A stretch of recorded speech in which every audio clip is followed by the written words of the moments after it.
Guayaquil, sur de la ciudad, 6 de marzo de 2023, 5:40 de la mañana. Todavía está oscuro. En la cooperativa Unión de Bananeros, un camión de la policía se detiene sin sirena frente a una casa de 2 pisos, pintada de celeste, con rejas nuevas y un generador eléctrico propio, algo que ningún vecino de esa calle de tierra puede pagar. Adentro, sobre una mesa de plástico, hay 3 cuadernos escolares forrados a mano. En cada página, un nombre, un monto, una fecha, un check o una X. No son cuentas de un negocio, son cuentas de miedo. La mujer que dormía en ese cuarto era conocida en el barrio como una benefactora, la que prestaba plata cuando nadie más prestaba, la que regalaba fundas de comida en diciembre. Se llamaba Elsa Maritza Bajaña Ordóñez. El barrio la llamaba la Gorda Elsa. La fiscalía la llamaba jefa de estructura criminal. No fue caridad, no fue generosidad, fue extorsión con nombre de negocio. Vas a ver cómo una vendedora de choclos construyó una red de cobro de vacuna que llegó a 1,200 comerciantes, cómo disfrazó el miedo de ayuda social durante casi una década, y cómo un cuaderno escolar terminó siendo la prueba que la hundió en un tribunal. La mayoría de la gente en Ecuador se entera de estos casos por un titular de 30 segundos y un rostro pixelado en un noticiero. Se queda con la versión oficial, la del boletín de prensa, y nunca sabe lo que de verdad pasó adentro de la estructura, quién armó la red, quién la sostuvo y quién finalmente la entregó. Este canal, Ecuador al Límite, existe para contar esa parte. Suscribirte ahora no es un favor para nosotros, es no quedarte afuera de cómo funciona realmente el país en el que vivís.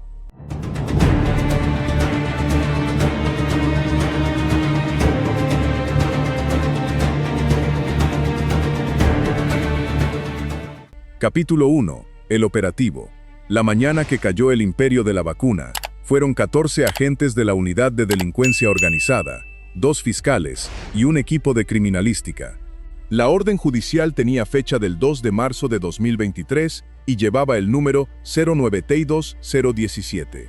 ¿Por qué esperaron 4 días para ejecutarla? Porque necesitaban confirmar que Elsa Bajaña estuviera en la vivienda y no en ninguna de las 3 casas satélite que usaba para dormir, según consta en el parte policial. La encontraron en pijama, sin maquillaje, muy distinta a la mujer de cadenas de oro que los comerciantes del sur describían en sus denuncias. En la requisa se hallaron $14,300 en efectivo repartidos en fundas de arroz, 2 armas de fuego sin registro y los 3 cuadernos que se convertirían en la prueba reina del expediente. El fiscal a cargo, un hombre que llevaba 11 años investigando extorsión en Guayaquil, dijo una frase que quedó grabada en el acta de la diligencia. Aquí no allanamos una casa, allanamos una contabilidad del terror. No hubo resistencia armada. No hubo persecución de película. Hubo silencio. El silencio de alguien que sabe que ya perdió. Los vecinos, desde las ventanas entreabiertas, grabaron con sus celulares el momento en que la sacaban esposada, y algunos, según recogió la prensa local esa misma mañana, no gritaban insultos sino preguntas. ¿Y ahora quién nos va a prestar? Esa pregunta, hecha en plena captura, resume mejor que cualquier informe técnico el nudo que ató a un barrio entero durante casi una década. El mismo sistema que lo protegía era el que lo exprimía. Pero esa mañana de marzo no fue el principio de la historia. Fue apenas el final de un capítulo que había empezado 9 años antes, en las calles de tierra de otro barrio, con otra Elsa, mucho menos poderosa, mucho más pobre. ¿Cómo llegó una mujer sin estudios superiores a manejar una red que cobraba casi $200,000 al mes? Para entenderlo, hay que retroceder hasta el principio. Capítulo 2. La Isla Trinitaria. El barrio donde nació el miedo, Elsa Bajaña, nació el 14 de julio de 1979 en la Isla Trinitaria, un sector construido literalmente sobre el relleno de un estero al sur de Guayaquil. Su acta de nacimiento, incluida en el expediente como parte del perfil criminológico, la registra como hija de una lavandera y un estibador del puerto. Terminó solo hasta 6º grado de escuela. A los 13 años ya vendía choclos y verde en un carrito de madera junto a su madre. ¿Qué tiene que ver una niña vendiendo choclo con una jefa de extorsión que caería 30 años después? Todo, porque en ese carrito aprendió la primera regla de su futuro negocio. En un barrio pobre, el que controla el crédito controla a la gente. A los 18 años, Elsa ya prestaba dinero informalmente entre las vecinas, con un interés semanal del 20%. No era ilegal todavía, era usura de barrio, la misma que existe en cientos de esquinas del país. La diferencia es que Elsa llevaba cuenta exacta, cobraba puntual y, según el testimonio de una vecina identificada en el proceso, solo con las iniciales JR, la Elsa de esos años ya tenía fama de cobrar hasta debajo de las piedras. Fama que, con los años, dejó de ser un decir. Un salón de un piso, un cuaderno, una lista de nombres. Ahí empezó todo. En 2003 se mudó al Guasmo Sur, un sector más grande, con más comercio informal y más necesidad. Fue el primer salto territorial de una carrera que, 2 décadas después, terminaría controlando parte del sur de Guayaquil y algunas cooperativas de Durán. Pero antes de la expansión, hubo una transformación clave. El préstamo se convirtió en protección, y la protección se convirtió en vacuna. En esos primeros años, según reconstruyó el equipo de criminología que elaboró el perfil de contexto para el expediente, Elsa combinaba 2 trabajos. Seguía vendiendo verduras por las mañanas y administraba sus préstamos por las tardes, cuaderno en mano, tocando puerta por puerta. No tenía vehículo propio, se movía en la parte trasera de camionetas de carga que iban al mercado mayorista, y ahí, en esos trayectos, según el testimonio de un antiguo transportista del sector, ya hablaba de organizar a la gente para que se ayudaran entre todos, aunque uno después entendió que ayudarse entre todos significaba pagarle a ella. El discurso comunitario, mucho antes de convertirse en fachada legal, ya funcionaba como estrategia de reclutamiento silencioso. Capítulo 3. De vendedora ambulante a prestamista. Los primeros pasos de Elsa. ¿Cómo se pasa de prestar plata a extorsionar? La Fiscalía reconstruyó ese proceso a partir de más de 60 testimonios reservados. El mecanismo era simple, y por simple, efectivo. Elsa prestaba dinero a comerciantes informales, con intereses altos, pero cumplía su palabra. Si alguien no podía pagar esa semana, ella negociaba, daba plazo, incluso condonaba deudas pequeñas. Construyó algo que ningún banco le ofrecía a esa gente: cercanía. Esa cercanía fue su primera arma. Entre 2005 y 2008, según el informe patrimonial elaborado por la Unidad de Análisis Financiero, Elsa pasó de manejar préstamos de $20 a manejar una cartera informal estimada en $40,000, repartida entre unos 150 clientes del Guasmo y la isla Trinitaria. No tenía RUC, no tenía registro, no tenía nada que la hiciera visible para el Estado. Era, en los papeles, una vendedora de choclos. En la práctica, ya operaba como una entidad financiera paralela con reglas propias. Yo le debía, y ella nunca me faltó el respeto, hasta que un día empezó a mandar gente a cobrar, y ya no era ella la que hablaba, declaró ante la Fiscalía uno de sus primeros clientes, hoy comerciante formal. Esa frase resume el quiebre. El día en que Elsa dejó de cobrar personalmente y empezó a delegar el cobro en terceros, el préstamo dejó de ser un servicio y se convirtió en una amenaza con fecha de vencimiento. Ahí nació, sin que nadie lo supiera todavía, la estructura que la Fiscalía llamaría años después la Red de la Gorda. El primer cobrador contratado, según los registros migratorios y laborales revisados durante la investigación, fue precisamente Freddy Salazar, entonces un joven de 23 años sin empleo fijo, expulsado meses antes de un curso de formación policial por razones disciplinarias que el expediente no detalla. Esa biografía truncada, la de alguien que quiso entrar al sistema y el sistema le cerró la puerta, terminó convertida en la pieza que sostendría, 15 años después, la parte más violenta de la estructura de Elsa.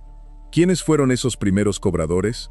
Uno de ellos terminaría siendo su mano derecha durante 15 años. Capítulo 4. El Banco de la Gorda. La fachada social que escondía la extorsión. En 2009, Elsa bautizó su operación con un nombre que sonaba a organización comunitaria: Caja Solidaria San Judas. No fue caridad, no fue cooperativismo, fue una fachada. Bajo ese nombre, repartía bonos navideños, financiaba camisetas para el campeonato de fútbol del barrio y pagaba, cada cierto tiempo, arreglos en la cancha comunal.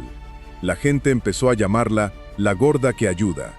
Esa reputación, cuidadosamente construida, se convirtió en el escudo que la protegió durante años de cualquier sospecha. Aquí aparece la ironía que atraviesa todo el caso. Mientras el municipio de esa parroquia urbana reconocía públicamente en 2011 la labor de líderes comunitarios del sector con un diploma de gestión social, uno de esos diplomas colgaba, según fotografías incorporadas al expediente, en la sala de la casa donde Elsa después escondería sus cuadernos de cobro. La misma pared, el reconocimiento oficial y el delito a centímetros de distancia. No fue generosidad, fue inversión. No fue comunidad, fue clientela cautiva. No fue una caja solidaria, fue un embudo. Cada persona que recibía un bono de la Caja Solidaria San Judas quedaba, sin saberlo, registrada en un cuaderno paralelo. Ese cuaderno no llevaba nombre de beneficiarios. Llevaba nombre de deudores futuros. Cuando la necesidad volvía a tocar la puerta de esas familias, como siempre vuelve a tocar en un barrio sin acceso a crédito formal, Elsa ya tenía el nombre, la dirección y el negocio de cada una. El primer préstamo era casi un regalo. El segundo ya tenía intereses. El tercero ya tenía condiciones. ¿Cuándo dejó de ser condición y empezó a ser obligación? La respuesta llegó en 2012, con la primera cuota que nadie pidió. Capítulo 5. La primera vacuna. ¿Cómo empezó a cobrar protección? El expediente fiscal ubica el primer cobro de vacuna, documentado en abril de 2012, contra un vendedor de pollos asados del mercado de la cooperativa Unión de Bananeros. Según su testimonio, Freddy Salazar, alias El Enano, que sería identificado después como el segundo al mando de la organización, se acercó a su puesto y le dijo, palabras textuales incluidas en el acta: la seño Elsa dice que aquí hay que colaborar $5 semanales para que nadie le rompa el negocio. $5, una cifra pequeña, casi simbólica, diseñada para no generar resistencia inmediata. Esa es la lógica de toda extorsión que empieza pequeña. Nadie denuncia $5. Para 2014, la cuota en ese mismo mercado ya era de $25 semanales por puesto, y el mercado tenía 80 puestos activos. Multiplica esa cifra y vas a entender por qué la Fiscalía calificó la operación, ya en esta etapa temprana, como una economía criminal estructurada. ¿Qué pasaba con el que no pagaba? El expediente registra al menos 9 denuncias de comerciantes que sufrieron destrozos en sus puestos entre 2013 y 2015. Mercadería tirada, toldos cortados, en un caso un incendio menor que la Fiscalía no logró vincular judicialmente a la organización por falta de pruebas directas, pero que aparece mencionado como antecedente en el informe de contexto criminal. El miedo no se factura, pero se cobra todas las semanas. Para entonces, Elsa ya no cargaba dinero en el bolsillo, ya tenía cobradores, ya tenía cuadernos, ya tenía un territorio. Lo que faltaba era escala, y la escala llegó cuando decidió mirar más allá de un solo mercado. Si esto ya te parece grave, apenas estás llegando al minuto 5 de una historia que se extiende durante 9 años y más de 1000 víctimas. Lo que sigue es todavía más difícil de creer.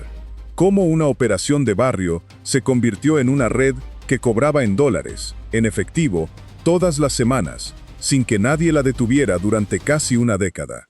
Para no perderte el resto, suscríbete a Ecuador al Límite. Capítulo 6. La expansión. De un barrio a media Guayaquil y Durán. Entre 2015 y 2018, la organización de Elsa Bajaña multiplicó su territorio por 6, según el mapa de extorsión reconstruido por la Fiscalía, a partir de denuncias, testimonios protegidos y análisis de flujos de efectivo.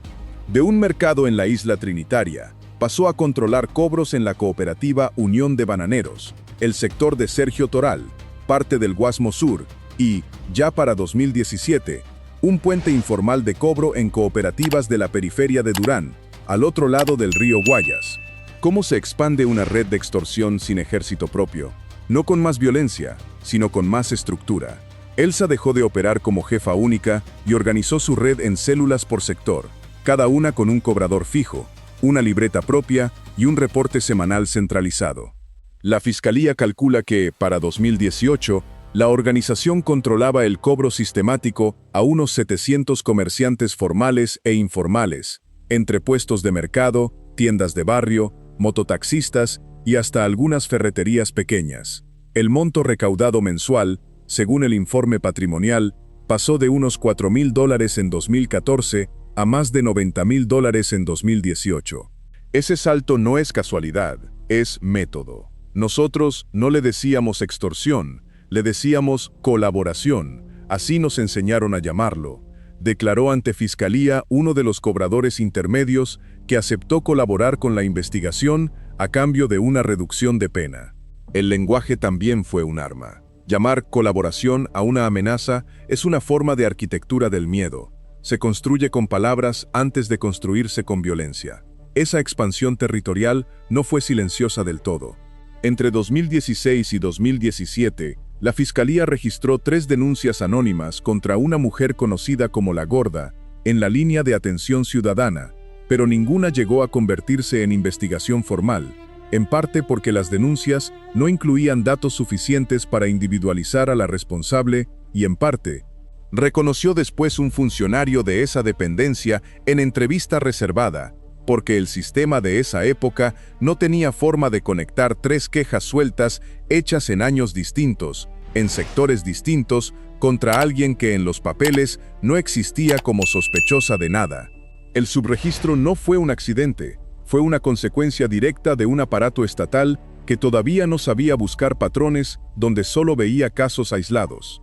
Mientras la red crecía puerta a puerta, Elsa empezaba a moverse en otro terreno, uno mucho más visible, mucho más peligroso para ella a largo plazo, la política barrial. Ninguna corona se sostiene sola. Para 2016, Elsa Bahaña ya tenía una estructura de mando, con roles definidos, algo que los investigadores identificaron como el elemento clave para acusarla de liderar una organización criminal, y no solo de cometer extorsiones individuales. Freddy Salazar, alias El Enano, operaba como jefe de cobradores y encargado de aplicar represalias. Digna Lore, presentada en el expediente como pareja sentimental de un exfuncionario municipal de nivel medio, cumplía el rol de contadora de la red. Era ella quien llevaba el registro consolidado de los cuadernos de cada sector. Un tercer hombre, identificado como Junior Zambrano, alias El Pistolero, se encargaba de la seguridad personal de Elsa y de las tareas de intimidación más directas. 3 roles, un solo trono. Ella decidía, ellos ejecutaban. Esta estructura no fue estática. La Fiscalía documentó al menos 2 purgas internas.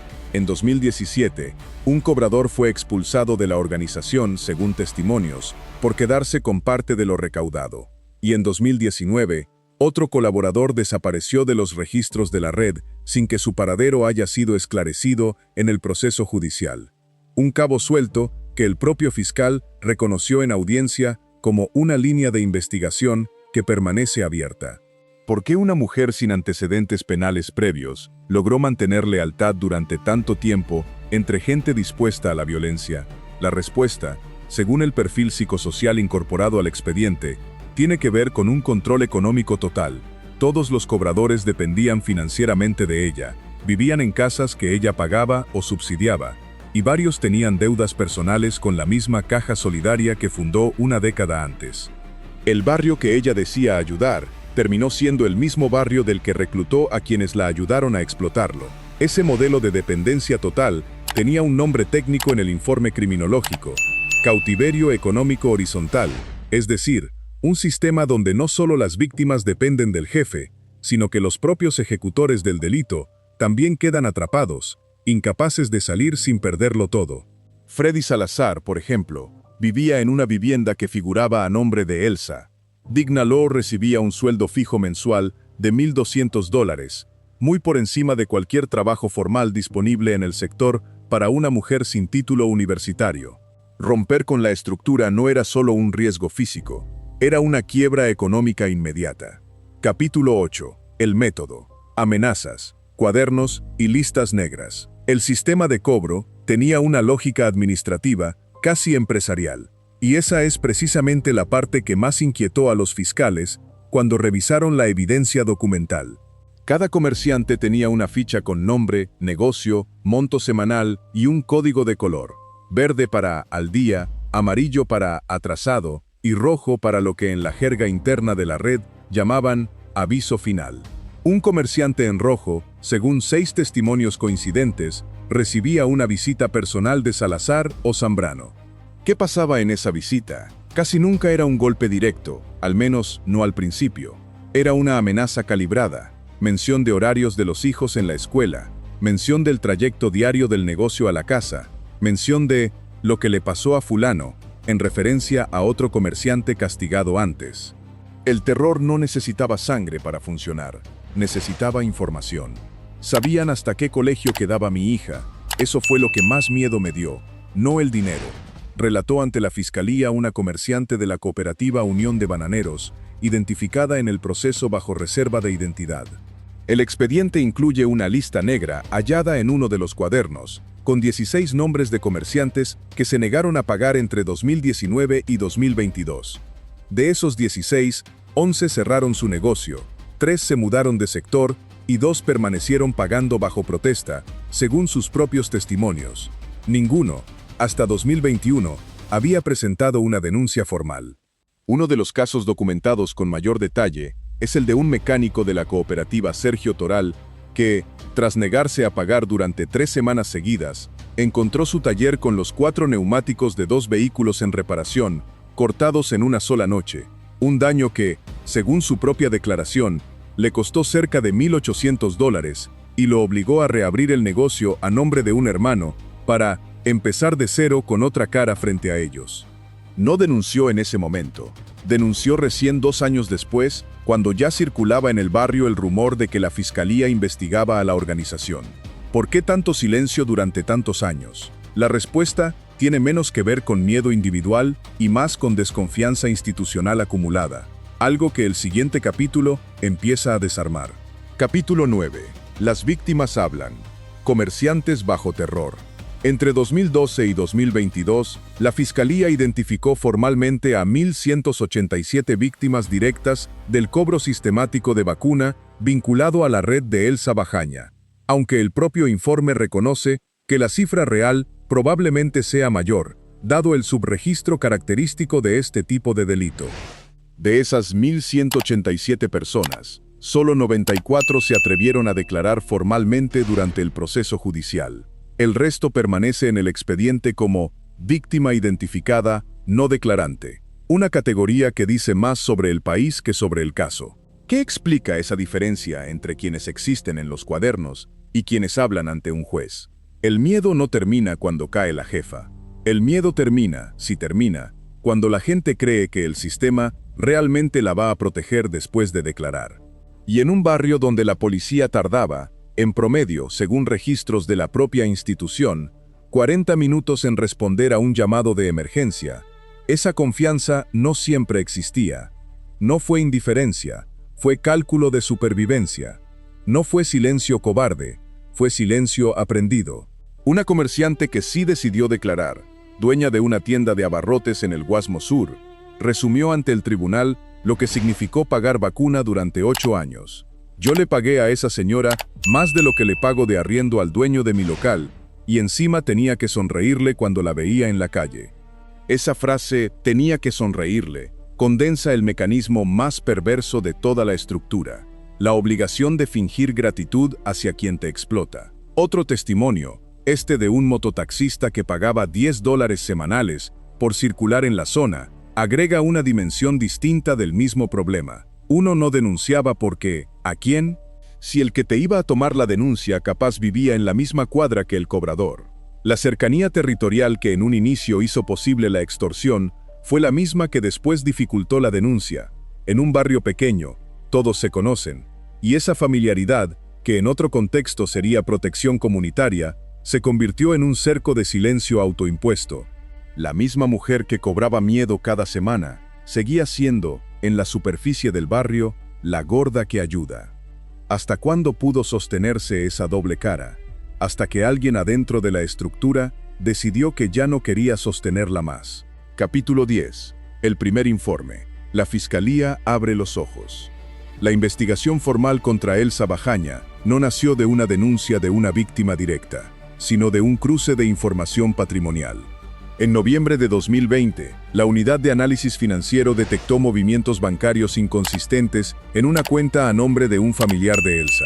Depósitos en efectivo, fraccionados, por debajo del monto que activa reportes automáticos, un patrón que en la jerga técnica se conoce como pitufeo, y que sumaba, solo en ese año, más de $61,000.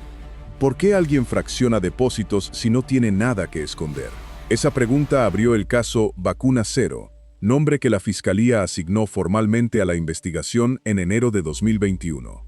Durante los siguientes 14 meses, un equipo de 6 fiscales y 12 agentes trabajó de forma reservada, cruzando información patrimonial con denuncias anónimas dispersas, presentadas años atrás y nunca conectadas entre sí, por falta de un sistema de análisis centralizado. Cuando conectamos los primeros 10 casos, entendimos que no estábamos frente a un extorsionador, estábamos frente a una estructura empresarial del miedo, declaró la fiscal a cargo en una audiencia pública posterior a la captura. El expediente que terminó construyéndose alcanzó las 3.412 páginas, distribuidas en 18 cuerpos procesales, 14 meses de trabajo reservado, 63 testimonios, un análisis patrimonial completo y, finalmente, la autorización judicial para interceptar las comunicaciones de los principales sospechosos. Ese trabajo reservado incluyó también vigilancia física discreta durante casi 5 meses, con agentes encubiertos que se hicieron pasar por compradores en los mercados donde operaba la red, registrando horarios de cobro, rutas de los cobradores y patrones de movimiento de efectivo. Uno de esos informes de vigilancia, fechado en junio de 2021, describe con precisión administrativa algo que hasta entonces solo existía como rumor de barrio. El sujeto conocido como el Enano realiza recorrido de cobro los días lunes y jueves, entre las 08:00 y las 11:30, visitando en promedio 22 puestos comerciales por jornada. Ese tipo de detalle, acumulado semana tras semana, fue lo que después permitió calcular con precisión el volumen real de la extorsión. Ahí es donde la historia da su giro más revelador, y donde los propios mensajes de la organización terminaron siendo su condena. Ecuador al Límite existe justamente para esto, para reconstruir 14 meses de trabajo reservado que casi nadie conoce, con datos que rara vez salen de un expediente judicial. Si querés seguir viendo cómo se arma y se cae una estructura criminal completa, desde adentro, esta es tu oportunidad de sumarte al canal antes de que sigamos con el resto del caso. Capítulo 11. Los chats interceptados. Operación Vacuna Cero. Entre marzo y diciembre de 2022, con autorización judicial, los investigadores interceptaron las comunicaciones de Elsa Bajaña, Freddy Salazar y Digna Lour.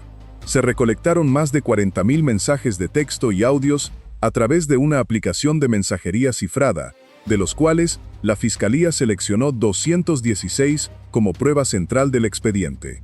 En uno de esos audios, fechado el 9 de julio de 2022, se escucha a Elsa dar una instrucción que después se leería en la audiencia de juicio como prueba de dolo directo. Al que no colabore este mes, lo bajás a rojo y le mandás al enano. Ya sabe qué hacer, que no se me hablan de nadie. ¿Qué significa bajar a rojo en el contexto de la organización? Es exactamente el mismo sistema de colores documentado en los cuadernos físicos, ahora confirmado por audio, en la propia voz de la jefa de la estructura. La coincidencia entre la prueba documental y la prueba digital fue, según los fiscales, el punto en que el caso dejó de ser circunstancial y se volvió, en sus palabras, de una solidez difícil de refutar en juicio. Otro mensaje, este de Digna Lour a Elsa, fechado en septiembre de 2022, revela la dimensión administrativa del negocio. Este mes cerramos en 178,000, ya descontado lo del enano y lo de Junior. Quedan 142 para usted. $178,000 recaudados en un solo mes, de un negocio que en los papeles municipales seguía figurando como una caja solidaria comunitaria sin fines de lucro. Los mensajes no mienten, aunque quien los escribe sí lo haga todos los días. Un tercer hallazgo, menos citado en la prensa pero relevante para los fiscales, fue una conversación de octubre de 2022 entre Elsa y un contacto identificado solo como ingeniero, en la que se discutía la compra de un terreno en Durán a través de una figura conocida como testaferro, es decir, una persona que pone su nombre en una propiedad para ocultar al verdadero dueño. Ese hallazgo abrió una segunda arista de la investigación, vinculada al delito de lavado de activos, que terminó incorporada como cargo adicional en la acusación final. Con esta evidencia acumulada, la Fiscalía solicitó formalmente, en enero de 2023, la orden de allanamiento y captura, que se ejecutaría un mes y medio después. Pero antes de que la orden se hiciera efectiva, ocurrió algo que casi hace colapsar toda la investigación. Alguien de adentro se dio cuenta de que los estaban vigilando. Capítulo 12. El infiltrado y la traición interna. En febrero de 2023, uno de los cobradores intermedios de la red, identificado en el expediente bajo el seudónimo procesal Testigo Protegido 04, se acercó por cuenta propia a la Fiscalía. No lo hizo por arrepentimiento moral, según su propia declaración, sino porque temía ser el próximo en la lista negra, luego de una disputa interna por el reparto de comisiones. Su testimonio resultó clave para confirmar la identidad completa de la cúpula y para ubicar con precisión la vivienda donde Elsa guardaba los cuadernos físicos, información que las escuchas telefónicas no habían logrado establecer con certeza. ¿Por qué alguien que ayudó a construir el miedo terminó ayudando a destruirlo? La respuesta es menos heroica de lo que suena en las películas. El testigo protegido negoció una salida procesal, una reducción sustancial de su propia responsabilidad penal a cambio de información verificable. No fue redención, fue negociación. No fue lealtad rota por conciencia, fue lealtad rota por miedo a perder. Este giro interno aceleró los tiempos de la Fiscalía. Lo que estaba planificado para ejecutarse en abril de 2023 se adelantó a los primeros días de marzo, por temor a que la organización, alertada, destruyera evidencia o que Elsa escapara del país, algo que, según se supo después, ya estaba en marcha. Capítulo 13. La fuga fallida. El primer intento de escapar. El 27 de febrero de 2023, 5 días antes del allanamiento, Elsa Bajaña compró un pasaje aéreo hacia Lima, Perú, a nombre de una identidad que no era la suya, según consta en el reporte migratorio incorporado al expediente. El vuelo estaba programado para el 4 de marzo. ¿Por qué no lo tomó? Según su propia declaración posterior ante el tribunal, un problema de salud de un familiar cercano la obligó a posponer el viaje 24 horas. Esa demora de un solo día terminó siendo, literalmente, la diferencia entre la fuga y la captura. Un día. Eso fue todo lo que separó la libertad de la condena. El expediente también documenta que, en los mensajes interceptados de esos últimos días, Elsa instruyó a Digna Lore para que guardara los cuadernos viejos en la casa de la comadre y que no se los llevara nadie. Una instrucción que, irónicamente, terminó siendo la ruta exacta que los investigadores siguieron para hallar la prueba documental más contundente de todo el caso. El intento de esconder la evidencia terminó marcando el camino hacia ella. Ese mismo día, sin saber que ya estaba bajo vigilancia total, Elsa cobró personalmente en 2 puestos del mercado de la Unión de Bananeros, según registró el equipo de vigilancia encubierta apostado en el sector. No dejó de cobrar ni cuando ya sabía, por rumores internos de la organización, que algo raro estaba pasando. ¿Qué pasaba en la mente de alguien que sabe que el cerco se cierra, pero sigue operando su negocio de todos modos? El audio de la última semana ofrece una respuesta inquietante. Capítulo 14. La noche antes de la caída. Los últimos mensajes. La noche del 5 de marzo de 2023, horas antes del operativo, Elsa Bajaña envió un audio a Freddy Salazar, que la Fiscalía calificó como el documento más revelador de todo el proceso, no por lo que dice sobre el delito, sino por lo que revela sobre la psicología de quien lo comete. En el audio, incluido en el expediente y reproducido durante la audiencia de juzgamiento, se escucha: «No me da miedo la policía, me da miedo que la gente crea que yo era mala, si yo a esa gente la ayudé más que cualquier alcalde». Esa frase resume, mejor que cualquier análisis externo, el mecanismo de autojustificación que sostuvo la estructura durante 9 años. No fue arrepentimiento, no fue conciencia del daño, fue la convicción, aparentemente genuina, de que el miedo cobrado semana a semana era una forma legítima de retribución por la ayuda entregada años atrás. ¿Puede alguien creer sinceramente que extorsionar es ayudar? El perfil psicosocial elaborado durante el proceso sugiere que sí, que Elsa Bajaña había construido una narrativa interna donde ella era la verdadera institución de ese barrio, más presente y más confiable que cualquier programa estatal. Esa narrativa, sostenida durante casi una década, se derrumbó en menos de 2 horas la mañana siguiente, cuando 14 agentes entraron por la puerta que nunca reforzó lo suficiente. Capítulo 15. La captura. El círculo se cierra. Volvemos ahora al punto donde empezó este relato, pero con todo el contexto que faltaba. La mañana del 6 de marzo de 2023, cuando los agentes entraron a la vivienda de la cooperativa Unión de Bananeros, Elsa Bajaña no opuso resistencia. Según el parte policial, se limitó a preguntar quién los había mandado, como si después de 9 años operando impunemente, todavía le costara aceptar que el aparato estatal finalmente había reaccionado. En el mismo operativo fueron capturados Freddy Salazar y Digna Lour. Junior Zambrano logró escapar esa madrugada y permaneció prófugo durante 41 días, hasta que fue detenido el 16 de abril de 2023 en un control rutinario de tránsito en la vía a la costa, sin saber que su nombre ya circulaba en una alerta migratoria nacional.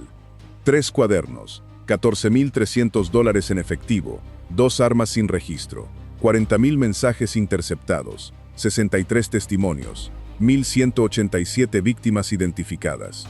Esa fue la cosecha final de una investigación de 14 meses sobre una estructura que había tardado 9 años en construirse. ¿Qué pasa después de una captura así? La respuesta, para el país, casi siempre es la misma. Un juicio, algunos meses de atención mediática, y después, silencio. Pero antes de llegar a ese silencio, hubo un juicio que reveló hasta dónde llegaba la capacidad de la organización para intentar sostener su propia inocencia. Capítulo 16. El expediente. Cifras que no mienten. El expediente final del caso, Vacuna Cero, alcanzó las 3,412 páginas, repartidas en 18 cuerpos procesales, incluyendo el informe patrimonial, el análisis de comunicaciones interceptadas, 63 testimonios y el peritaje contable sobre los 3 cuadernos hallados en el allanamiento.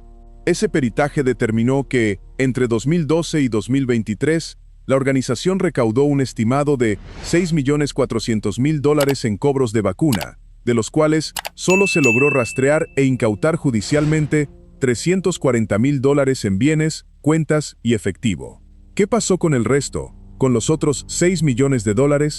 Esa es la pregunta que ningún fiscal pudo responder completamente en la audiencia. Parte se diluyó en gastos operativos de la propia estructura, parte se invirtió en bienes a nombre de terceros que nunca fueron identificados con certeza, y una parte, según reconoció la propia unidad de análisis financiero, probablemente nunca sea recuperada.